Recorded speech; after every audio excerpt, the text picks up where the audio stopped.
What happened at the Battle of Lexington? We've been talking a lot about the road to revolution between the French and Indian War and the actual shots fired. We will eventually talk about the revolution itself and the aftermath. But I want to take a critical look together as a class at the opening salvos of the war, what becomes the war. Let's first recap. We have the French and Indian War, British fighting together with the colonists against the French and Indians.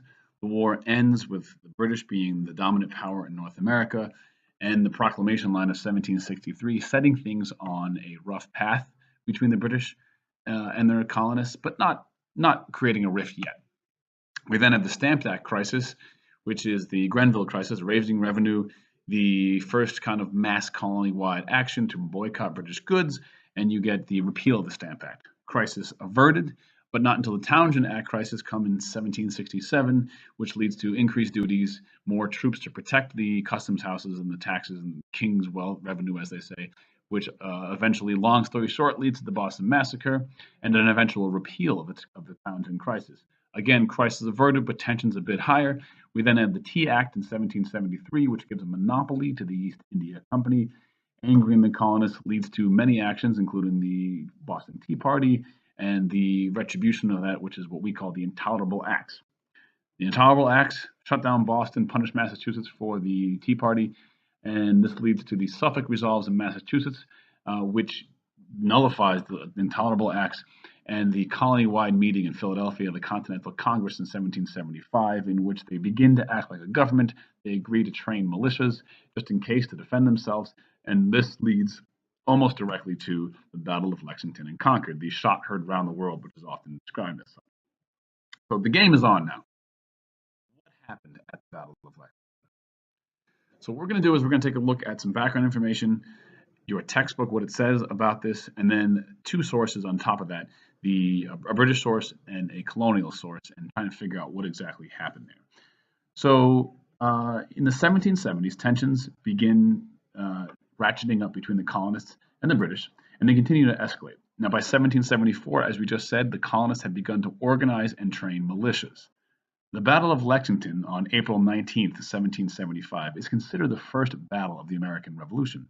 Today, we're going to try and figure out who fired the first shot, who's the aggressor. So I ask you to take out your textbooks if you have them with you. To suggest that shots were fired. It's kind of passive tense, but it says it killed 8 Americans and wounded more, leaving us to suggest that there may have been British firing first, but it's not very clear about this. And it doesn't really say one way or the other whether they dispersed, but it said that the British moved on to conquer. So let's take a look beyond the textbook and at our first source. So please take out your document A. Here's document A. Document A, first thing we do with any document, let's source it. So it's entry for April 19th, 1775 from the diary of Lieutenant John Barker, an officer in the British Army. So the first thing we want to do is examine the source critically. And I see here that it was a diary by a British soldier written on April 19th. Now I know from the textbook that this is the day of the battle. Now I wonder if he actually wrote this on the day of the battle, or probably not, right? I mean, you often backdate entries. I mean, when you're in the midst of battle, it's not like you're going to stop and say, "Hang on a second, let me write this down." So you wonder, okay, so it's a British perspective. Is this recollected later on? Most likely, but how long after, we don't know. So it's a diary entry, personal diary entry, April 19th, maybe a little bit later. Now, as I read, let's contextualize or imagine the setting. So let's take a look. It says 19th. At 2 o'clock, we began our march by wading through a very long stream up to our middles. About 5 miles away from a town called Lexington, we heard there were some hundreds of people collected together intending to oppose us. At 5 o'clock, we arrived there and saw a number of people, I believe between 200 and 300, formed in a common in the middle of the town. We still continued advancing, preparing for an attack, though without intending to attack them.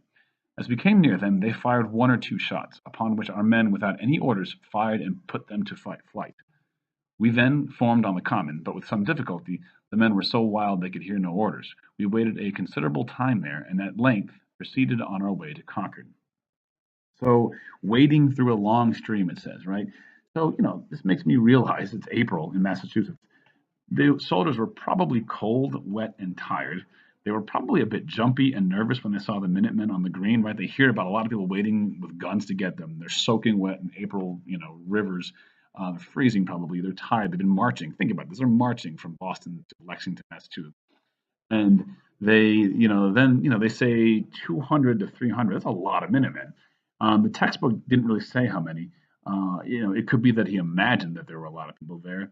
It really, you know, when you see something 200 to 300, that's a range of 100 people. Who knows exactly how many, but clearly he's nervous. Now, it does say they fired. It makes it clear that the colonists fired first. Now, I wonder if he's telling the truth. It could be that he's trying to cover his back. If this is, the battle that ended up starting the war, you're definitely going to want to be, there's going to be some sort of investigation into this, into who fired first. You don't want to be the 19-year-old, 20-year-old soldier who shoots first and starts a massive war. So maybe he's changing his story. But anyway, it's pretty clear that he is, when you think about this, um, he's saying that they shot first. All right, let's take a look at source B if you flip it over, and we'll do the same thing. What kind of document this is? Is this, do you trust it more or less than a diary entry? When was it written? Whose side does this document represent? And what do you predict it will say? So look at the source, sworn by 34 Minutemen on April 25th before 3 justices of the peace. So do you trust this more or less? Think about this. It was written a little bit after the event, before justices of the peace, sworn testimony. Now these are Minutemen, they're colonists, so think about what they might say. And now let's take a look. Let's read the document as we read through. Consider what story do these guys tell, and how does this differ from the British account of Mr. Parker?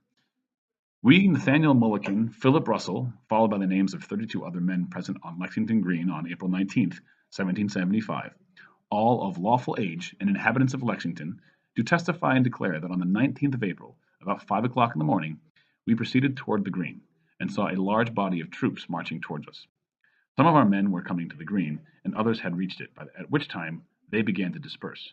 While our backs were turned on the British troops, they fired on us, and a number of our men were instantly killed and wounded. Not a gun was fired by any person in our company on the British soldiers to our knowledge before they fired on us, and continued to fire until we all had made our escape. Lexington, April 25th, 1775. So they tell a different story. They say things like, while our backs were turned on the British troop, they fired on us, and some of us were killed. So, if you take, I'm looking at this very closely. If you do a close reading of this, what is significant about the phrase "to our knowledge"?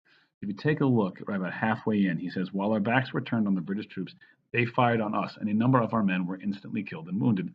Not a gun was fired by any person in our company on the British soldiers, to our knowledge, before they fired on us. So when someone asks you a question, you say, I don't think I did that. To my knowledge, none of us did that.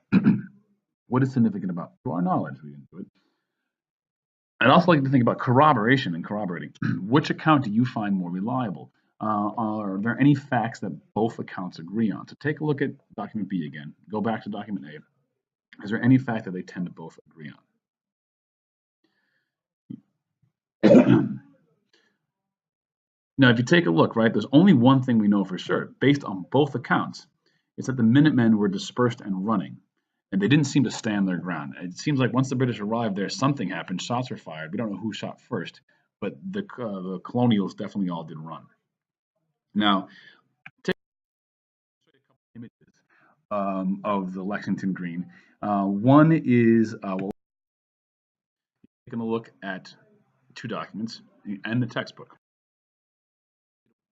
Post on the Google Classroom the following assignment. Review the textbook's coverage of the Battle of Lexington. How would you rewrite this passage if you were a consultant tasked with editing the book? You're an historian. They've asked you to take a look at their coverage of this. How would you change the entry to the book? So on the Google post that you make, write down any changes that you would make to language. You can copy and paste if you want, or type parts of the book that covers this and put the changes you would make. What would you make if you were tasked with consulting what happened on Lexington Green? Good luck.